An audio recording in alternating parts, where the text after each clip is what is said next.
قل هذه سبيلي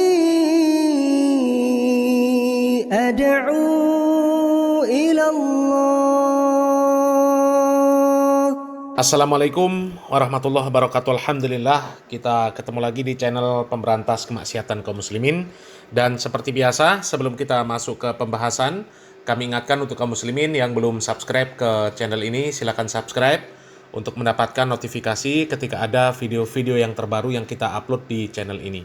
Dan untuk yang sudah subscribe, kami ucapkan jazakumullahu khairan katsiro. Dan kaum muslimin, setelah di video sebelumnya kita mengangkat sebuah video dari seorang ulama dari Madinah, Syekh Ibrahim Ar-Ruhaili hafizahullah ta'ala, di mana beliau ini membongkar kedustaan orang yang mengaku melihat Nabi Muhammad SAW di majelisnya. Orang yang mengaku bahwasannya Nabi Muhammad SAW hadir di majelisnya.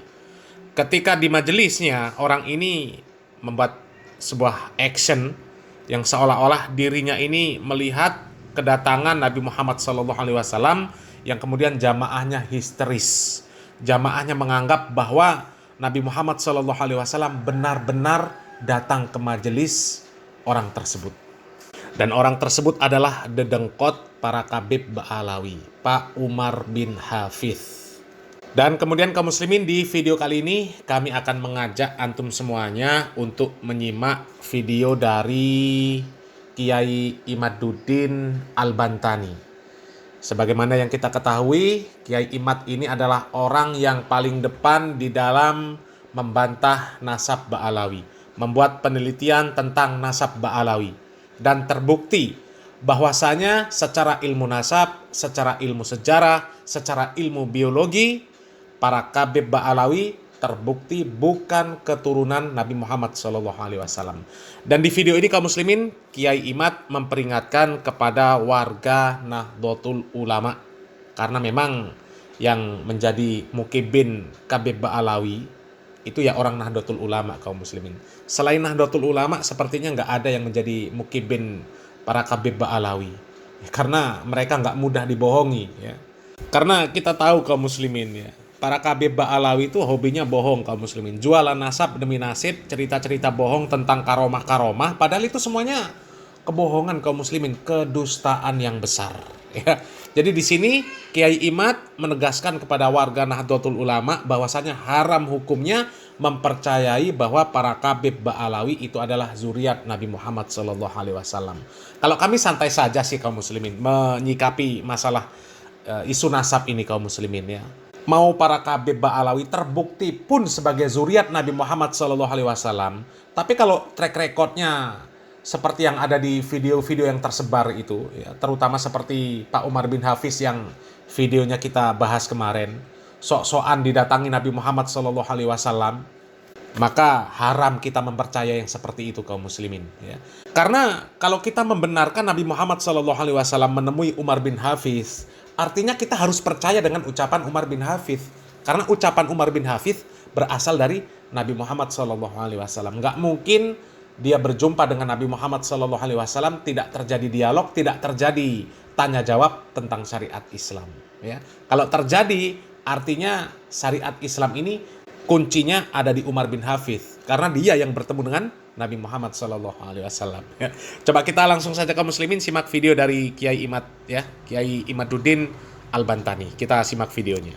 Untuk mengingatkan kepada kaum muslimin di Indonesia, wabil khusus saudara-saudara saya, warga Nahdliyin dan Nahdliyat, bahwa klan Ba'alawi bukanlah keturunan baginda Nabi besar Muhammad SAW, karena tidak terbukti sebagai keturunan Nabi Muhammad, baik dari sisi ilmu nasab, ilmu sejarah, ataupun ilmu biologi.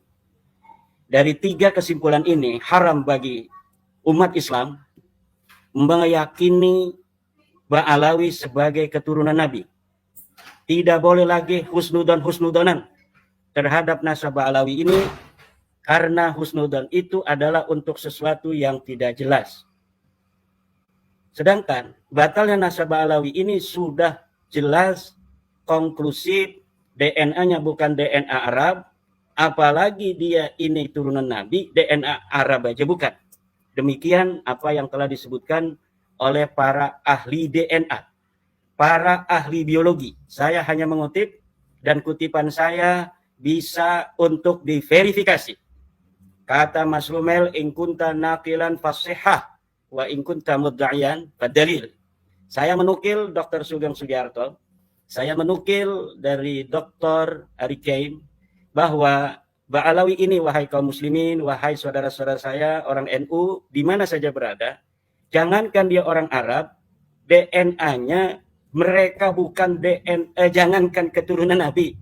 Sekali lagi, saudara-saudaraku umat Islam di mana saja berada, wabil khusus saudara-saudara saya dari NU, bahwa berdasarkan penelitian dari pakar biologi, klan Ba'alawi yang panggil Habib ini, jangankan sebagai keturunan Nabi, orang Arab saja bukan. Maka sesudah terang benderang seperti matahari di siang hari, dalil-dalil yang menyatakan batalnya dari klan Ba'alawi ini, husnudzon itu tidak lagi dibolehkan. Haram hukumnya husnudzon kepada nasabnya Ba'alawi sebagai keturunan baginda Nabi besar Muhammad SAW. Jangan main-main, ini keturunan Rasulullah, bermain-main dengan nasabnya baginda Nabi, menyakiti Nabi Muhammad SAW dengan memasukkan orang-orang yang bukan keturunan sebagai keturunannya, bahkan membelanya dengan kedustaan dan kebohongan. Na'udzubillah summa na'udzubillah min dzalik. Dan batalnya nasab Ba'alawi ini tidak lagi membutuhkan fatwa sebenarnya. Dari orang-orang di Yaman, di Madinah, di Mesir, dimanapun, juga di Indonesia, tidak perlu fatwa sebenarnya. Kenapa? Karena batalnya Ba'alawi ini dibatalkan oleh dirinya sendiri. Batalnya Ba'alawi dibatalkan oleh darahnya, yang darahnya telah diteliti, darahnya telah diperiksa, bahwa darahnya bukan darahnya Nabi. Jadi bukan Imaduddin Utsman yang membatalkan Ba'alawi sebagai keturunan Nabi. Bukan Mufti Yaman yang membatalkan Ba'alawi ini sebagai keturunan Nabi. Bukan Dr. Yasin Al-Kalidari yang membatalkan Ba'alawi Habib-Habib ini sebagai keturunan Nabi. Bukan Dr. Sugeng Sugiarto. Bukan Dr. Ali Kaim. Tetapi yang membatalkan Ba'alawi sebagai keturunan Nabi besar Muhammad adalah darahnya sendiri yang sudah diperiksa bahwa darah Ba'alawi ini bukan darahnya baginda Nabi. Na'udzubillah summa na'udzubillah min dzalik. Orang-orang yang menyambungkan darah bukan darahnya Nabi kepada Nabi. Neraka ini. Urusannya ini urusan neraka, Mas Rumin. Manin tasabah ila ghairi abihi wa huwa ya'lamu annahu ghairu abihi wal jannatu alaihi haram. Orang yang menisbatkan dirinya kepada bukan ayahnya, dia bukan turun Nabi, ngomong saya turunan Nabi. Wa huwa ya'lamu annahu ghairu abi, sedangkan dia mengetahui bahwa dirinya bukan anaknya dari ayah yang diakuinya itu, bal jannatu alaihi haram, maka surga baginya haram. Ba'alawi ini sudah tahu. 180 orang mereka sudah tes DNA, sudah tahu bahwa darahnya bukan darah Nabi. Wa huwa ya'lamu annahu ghairu abi. Kemudian orang-orang ini yang masih mendukungnya, mendukung mereka mengaku nasab yang bukan nasabnya itu. Maka ini merupakan al-i'anah alal maksiyah, bertolong menolong terhadap maksiat dan menyakiti Rasulullah dengan memasukkan kepada keluarga Rasulullah orang-orang yang bukan keluarga Rasulullah.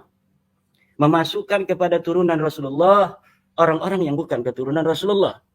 Seperti haramnya orang menafikan keturunan Rasul sebagai keturunan Rasul tanpa ada dalil, begitu pula haram memasukkan orang yang bukan keturunan baginda Nabi besar Muhammad SAW sebagai keturunan Nabi. Nah, kemudian mengenai yang sedang dibicarakan oleh Kang Mas Yusuf Mat, pertanyaan tentang Mufti Yaman. Tadi Mas Rumel sudah memberikan kaidah, in kunta naqilan fasihah wa in kunta mudda'iyan fadalil. Kalaulah menukil yang sahih, nukilnya harus benar. Kalau ngomong misalnya ada di dalam kitab tafsir Jalalain, ketika dilihat ada, itu namanya menukil dengan benar. Syekh Zainuddin Al-Malibari mengatakan dalam Fathul Mu'in. Itu namanya menukil itu Kang Mas. Lalu kalau misalnya kita lihat di kitab Fathul Mu'in, apa yang kita ucapkan, kita tukil itu ada. Itu namanya as-sihah. Menukilnya sahih. Adapun tentang apakah yang disebutkan oleh Fathul Mu'in itu sahih atau tidak, itu urusan ijtihad. Nanti urusannya di akhirat, benar atau tidak. Demikian. Saya menukil dalam beberapa kesempatan bahwa Mufti Yaman, para penguasa Hausi di Yaman, membatalkan 21 marga. Mufti Yaman, Syekh Syarafuddin Samsuddin, membatalkan 21 marga yang mengaku turun Nabi. Itu pernyataan. Katanya ada di internet. Apakah pernyataan saya itu benar ataukah tidak, itu bisa diverifikasi. Itu bisa diuji. Apakah yang saya katakan itu benar atau tidak. Pertama, qadiyahnya kita taswir satu-satu. Bahwa Syekh Syarafuddin Samsuddin, Mufti Yaman. Itu kan qadiyah pertama. Apakah ucapan saya ini benar ataukah tidak? Ini bisa diverifikasi. Di internet ada, di berita-berita Yaman, betulkah seorang yang bernama Syarafuddin Samsuddin ini Mufti Yaman? Setelah dicari pasti nanti hasilnya betul bahwa Syekh Syarafuddin Samsuddin adalah Mufti Yaman. Ada di internet. Wah, itu berarti nukilnya saya sahih. Satu. Qadiyah yang kedua, membatalkan 21 marga yang mengaku sebagai turunan Nabi. Di internet. Kita lihat di internet. Apakah pernyataan saya itu betul ataukah tidak? Bahwa Al-Hausi, Mufti Yamannya, itu membatalkan 21 marga yang mengaku turun Nabi di Yaman. Ternyata dilihat di masadir net ada bahwa orang-orang Hausi melalui Mufti Yamannya itu membatalkan nasab 21 marga. Termasuk Ma'alawi di sana. Kemudian dalam Sahafat net ada. Dalam Sautul Waton beritanya ada. Berarti nukilan dan narasi saya, proposisi saya, itu tidak berdusta. Karena saya menukil bahwa Mufti Yaman, Syekh Syarafuddin Samsuddin, menyatakan atau membatalkan 21 marga di internet, semuanya ada di internet. Mengenai apakah sahih ataukah tidak, berita itu bukan saya yang harus dinyatakan saya berdusta atau tidak. Tetapi adalah portal berita itu. Apakah dia benar ataukah tidak. Tetapi bagi seorang penukil, saya nukilnya sudah sahih.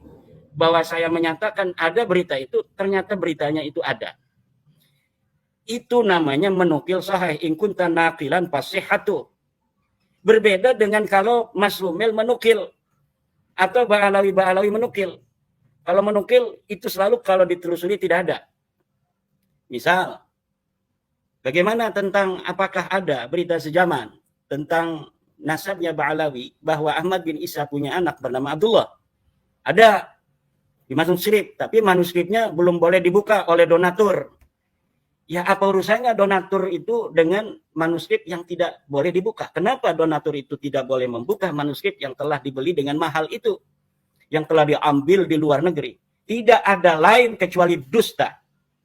Tidak ada lain kecuali dusta. Manuskrip itu tidak pernah ditemukan. Apabila orang masa lalu dari Ba'alawi di abad 9, 10, 11, 12, 13, 14 tidak bisa menemukannya, bagaimana orang yang ada di sekarang ini bisa menemukan? Karena apa, Kang Mas? 100 tahun yang lalu perburuan manuskrip Ba'alawi dilakukan sampai masanya Alwi bin Thahir. Masanya Syekh Abdurrahman Al-Masyhur, tapi tidak ada. Kenapa tidak ada? Sebelum abad ke-9, manuskrip yang menyatakan tentang nasab Ba'alawi tidak ada lagi jawabannya kecuali karena memang nasab Ba'alawi diciptakan pada abad 9, sebelumnya mereka tidak dikenal sama sekali oleh sejarah, oleh ahli nasab sebagai keturunan baginda Nabi besar Muhammad sallallahu alaihi wasallam. Kemudian tukilan-tukilan in kunta naqilan fasihah, pencipta daripada nasab Ba'alawi namanya Ali As-Sakran, dia punya kitab Al-Burqatul Musiqah. Di dalam kitabnya itu dia menukil, menyebut nama-nama ulama masa lalu di abad 5, abad 6, abad 7, abad 8, abad 9. Tapi ketika ditelusuri, diverifikasi, nothing. Tidak ada. Apa yang dia katakan palsu. Seperti Ali As-Saklan mengatakan bahwa Ibnu Samurah, ulama abad kelima, telah mensahihkan nasab Ba'alawi. Saya punya kitabnya. Kita cari dari mulai halaman pertama sampai halaman terakhir. Tidak ada Ibnu Samurah menyebut nasab Ba'alawi. Jangankan menyebut nasab Ba'alawi, menyebut tokoh Ba'alawi satu pun tidak. Padahal Ahmad bin Isa telah ada di Yaman, Persi Ba'alawi, 317 Hijriah. Seharusnya abad kelima itu, kalau memang dia seorang ulama, kalau memang dia seorang imam, sudah ada dong beritanya. Direportase oleh ulama. Tetapi tidak. Kenapa Ubaid dan Alwi, serta anaknya yang bernama Muhammad, yang katanya dia muhaddis, kata Salim bin Jindan. Alwi ini katanya muhaddis. Dia belajar kepada ulama-ulama ahli hadis. Abdullah juga katanya muhaddis, perawi hadis. Tapi kenapa tabaqat ulama Yaman, tabaqat fuqaha al-Yaman, sebuah kitab karya Ibnu Samurah yang di dalamnya mencatat nama-nama para ulama yang ada pada masa itu abad kelima, tidak mencatat satu pun keluarga Ba'alawi. Tidak itu Ahmad bin Isa, tidak itu adalah Ubaidillah, tidak itu Alwi, tidak itu Muhammad yang sudah ada pada abad kelima. Kenapa tidak dicatat? Apakah dia bukan ulama?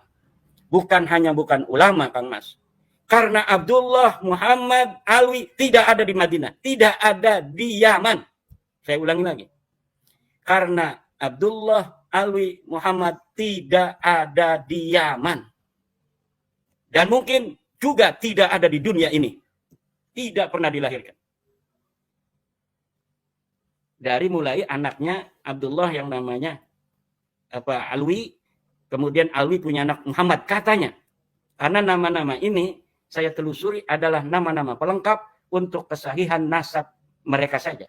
Jadi nama-nama itu disebutkan sebagai syarat administrasi kelengkapan nasab Ba'alawi yang tidak bisa nyambung sampai abad ke-4 Hijriah pada kehidupan Ahmad bin Isa.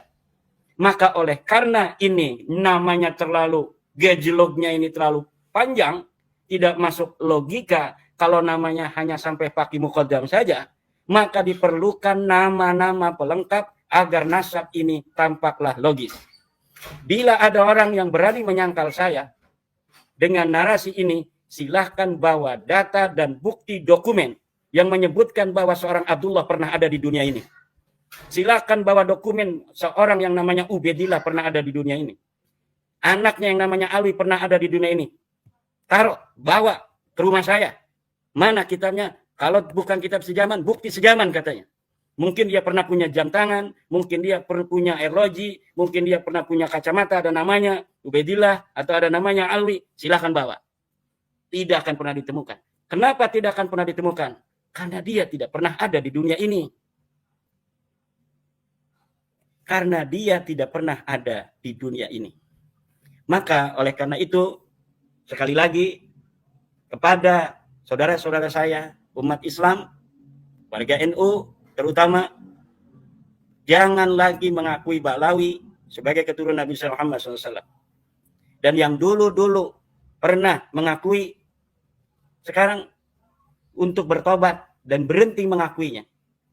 Kalau mereka ada yang jadi ulama, hormati sebagai ulama saja. Kalau ada yang jadi bupati, hormati sebagai bupati saja. Kalau ada yang jadi RT, hormati sebagai RT saja. Tapi jangan sekali-kali hormati mereka sebagai keturunan Nabi, karena mereka bukanlah keturunan Nabi besar Muhammad SAW. Haram hukumnya orang yang menyebut bukan keturunan Nabi sebagai keturunan Nabi. Toh kaum muslimin ya, Kiai Imaduddin Al-Bantani sudah memaparkan secara ilmiah bahwasanya nasab para Kabib Ba'alawi itu secara ilmu nasab, secara ilmu sejarah, secara ilmu biologi batal. Mereka bukan keturunan Nabi Muhammad SAW. Dan Kiai Imad menantang siapa saja yang ingin membantah tentang apa yang disampaikan oleh Kiai Imad tersebut, silakan datang membawa bukti kepada Kiai Imad Al-Bantani. Dan kalau kita melihat video-video para Kabib Ba'alawi itu kaum muslimin, ya sangat menunjukkan bahwa mereka ini jauh dari tuntunan Nabi Muhammad SAW. Nabi Muhammad SAW tidak pernah mengatakan bahwasanya seseorang itu mulia di hadapan Allah Subhanahu wa taala hanya berdasarkan nasabnya. Tapi para Kabib Ba'alawi merasa bahwasanya dengan nasab yang mereka miliki, mereka ini mulia di hadapan Allah Subhanahu wa taala, meskipun ahli maksiat, meskipun bodoh, meskipun gila dan sebagainya. Bahkan mereka ini merasa lebih mulia daripada ulama sekalipun yang jumlahnya puluhan, ya, dibandingkan dengan kelompok mereka satu orang meskipun bodoh, meskipun nakal, meskipun ahli maksiat, meskipun gila. Dan masih banyak sekali video-video kejanggalan dari ucapan-ucapan, ajaran-ajaran dari para Habib Ba'alawi yang menunjukkan bahwasannya sangat pantas apabila mereka disebut bukan keturunan Nabi Muhammad SAW. Karena akidah mereka, ibadah mereka, muamalah mereka, ajaran-ajaran mereka justru bertentangan dengan ajaran Nabi Muhammad SAW. Ya, mudah-mudahan warga NU segera sadar. Salam waras, salam akal sehat, barakallahu fikum. Wassalamualaikum warahmatullahi wabarakatuh.